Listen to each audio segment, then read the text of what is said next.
All right, I'm Trey Hensley. I'm here at Tunesmith Studios in Nashville, Tennessee, with Alvarez guitars for Alvarez Live.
I was 10 years old when I first started playing the guitar.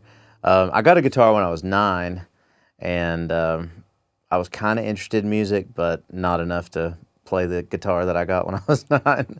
And then I went to a bluegrass festival with my parents, and I got to see a couple of really important bluegrass guitar players.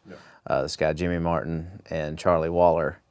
This would have been around, the year 2000, and they were, pretty up in age at the time, but they were still just crushing it. And Charlie Waller was the first guy I ever saw play a guitar solo, and seeing that in person was what made me decide that I want to do that. And so I went home and I started taking guitar lessons right after that, and just kept with it. When I started out, I started learning these Carter family songs. It was because of this record the house where I grew up, my parents were not musical really at all, and even my grandparents weren't musical, but they were all listening to music all the time. And I spent a lot of time with my granddad, and he had a pretty massive record collection. He loved Flatt and Scruggs, which is really famous bluegrass duo from the 50s. And they had done this record called Flatt and Scruggs Sing the Famous Songs of the Carter Family. And Earl Scruggs, who's the famous banjo player, had played a lot of the guitar parts on there. And they were all these, Carter family tunes like Wildwood Flower and You Are My Flower, Jimmy Brown the Newsboy, a lot of these type songs. And that's what made me, that's the songs that I wanted to learn when I first started playing the guitar. So I learned those few tunes, and fast forward a few months after I'd started playing, Marty Stewart was coming to my hometown to play a show, and I was a massive Marty Stewart fan, and so I just bought this felt guitar case, and I wanted Marty to sign it. And so my dad somehow got backstage passes to meet Marty, and kind of unbeknownst to me, he put my guitar in the guitar case. And so we got there, and I got Marty to sign my guitar case. And there was a long line of people, and my dad just said, "My son would love to play a song for you, if you got a second." So I played him, I guess Jimmy Brown the Newsboy was the song I played him. And he was, when I first started playing, he was still signing autographs. And a few seconds after I started, he stopped signing and watched the whole song. And he had me play another song. And then he had me get up on stage with him that night and play those songs. So it was really special because it was in East Tennessee, kind of close to Virginia, where the Carter family were originally from. And that night he had the remaining family of the Carter family. So it was AP and Sarah's granddaughter, Jeanette. He had her up on stage as well. So it was this big kind of Carter family moment in the middle of the show. But Marty had recognized that I'd learned the same guitar parts from Earl Scruggs. And it was just kind of this weird coincidence that the first record that Marty had was a Flatt and Scruggs record that Earl had played those guitar parts on. So it was this kind of full circle moment where he recognized those guitar licks because I learned them from Earl. So then, he wants to get me on the Opry and stayed true to his word. A couple months after that, he called me and played at the Ryman Auditorium. And I showed up that night, and he, as a surprise to me, had Earl Scruggs come out and play the song with us. So that first night, was me and Marty and Earl playing Jimmy Around the Newsboy. The Opry, I've done it a bunch since then, and you don't always get to sound check, but we got a sound check that night, and then we had, probably like 2 or 3 hours between the sound check and the show, and they put me in the dressing room with Earl, because at the Ryman, everybody shares dressing rooms, and so I got to just sit back there and pick with him, ask him questions, and, and just get to be around him for 2 or 3 hours before the show, and this was my ultimate guitar hero, and so that was equally as cool as the getting to play that night. And then so that kind of led to a lot of other stuff where I sat in with Earl a lot every time he would come through, East Tennessee or Virginia or North Carolina. Met a lot of the people that I still pick with today through Earl. So I mean, there's been a lot of great people. I would say not long after that I got to play with Johnny Cash, and that one still kind of surprises me when I hear him on the radio occasionally. I got to be around them quite a bit, and so that still kind of catches me off guard. I was a kid, was 12 when I got to meet them for the first time. It's still that one still kind of shocks me, but they were great. Johnny and June were both amazing people, and so yeah, that'll probably always be my favorite collab.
Yes, I just did a couple things with Steve Martin. Got to play with him at the IBMA, the International Bluegrass Music Awards, last September, and did some shows with him, I guess last year, the year before last, him and Martin Short. And so he's working on some bluegrass tunes. And we just did one with Steve Martin and Allison Brown called Bluegrass Radio.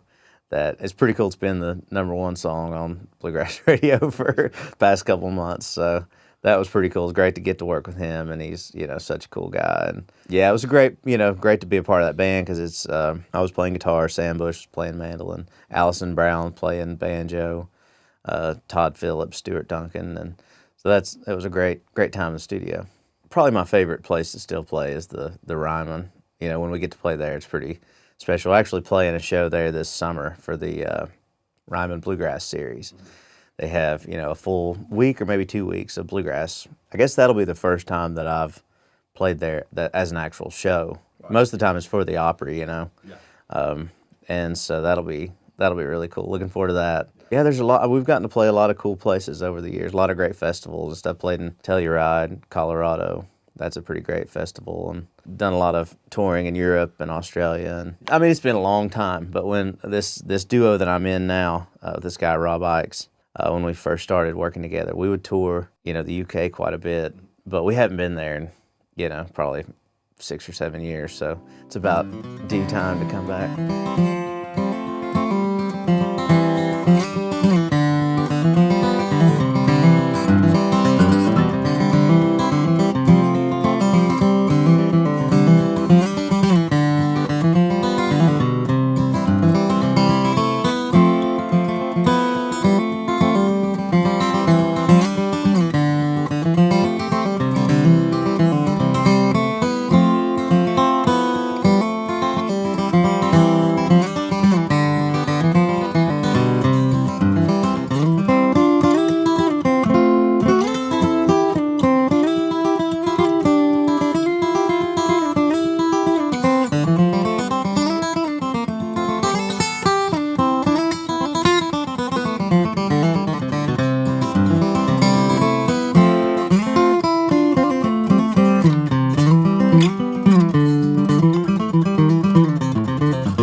I've gotten several great guitars through the years. My favorite is one that I got when I was a kid, and it's a 1954 D28, and it belonged. I think I'm the third owner of it.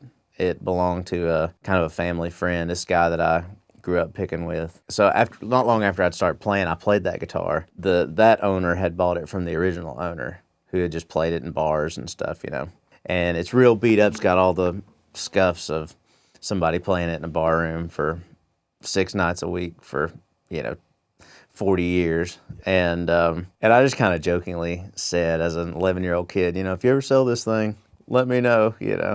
And not long after that, he decided he was going to sell it. And at that point, I'd been playing a bunch of shows, and I had bought an old D35. And anyway, I moved some stuff around, and thanks to my parents who, helped me out and helped me get it. So I've had that guitar since probably 2003, and that one's my favorite for a lot of reasons. It's not the most easy guitar to play. It can be a little ornery, but for sentimental reasons and everything else, I like that guitar a lot. And yeah, I just got an old Gibson LG2 that I like a lot. So I like the vintage stuff, but there's so many great guitars that are being built now. That just this guitar. It's like they just there's something to be said about that, where it's like these new guitars are just rivaling the old stuff. Yeah. So that's pretty cool. There's obviously, something that's been a guitar, that has been a guitar for 70, 80 years. It's going to have a different tone than something that just recently stopped being a tree. This guitar. That LG2 that I just got, it's from 1944, and I'm the second owner of it. When I first got it, it was very stuffy, and because it had been in the case since the 70s. And, probably a week after I got it, you could just tell this noticeable difference in volume and tone. And it's just like it became this 80-year-old guitar that it was supposed to be. Yeah, it kind of remember. It had to remember, this is what I'm supposed to do. That's